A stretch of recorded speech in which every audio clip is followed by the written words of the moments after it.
Hello friends, நம்ம இன்றைக்கி பலாப்பழ பாயசம் எப்படி பண்ணுறதுன்னு பார்க்கலாம். இப்போ பலாப்பழ சீசன் இல்லையா, கொஞ்சம் வெல்லம் போட்டிருக்கேன். நல்லா வெல்லம் பாக ஆகட்டும். கொஞ்சம் நெய் விட்டுக்கலாம். விட்டுட்டு பலாப்பழத்தை சின்ன சின்ன பீஸாக நம்ம கட் பண்ணி இந்த நெய்யில் நல்லா வதக்கிக்கலாம். நல்ல டேஸ்ட்டாகவும் நல்ல வாசனையாகவும் இருக்கும்.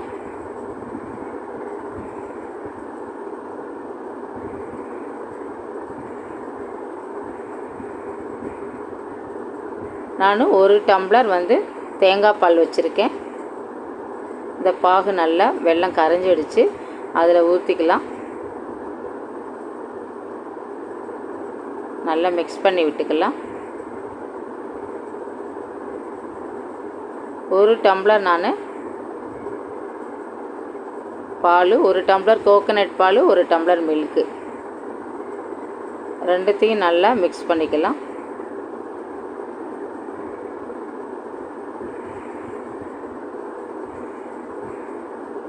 இப்போ நெய்யில் நல்லா வதங்கி எடுத்து பலாப்பழம், முந்திரி பருப்பு, திராட்சை தாளிச்சுக்கலாம். கொஞ்சம் ஏலக்காய் பொடி போட்டுப்போம்.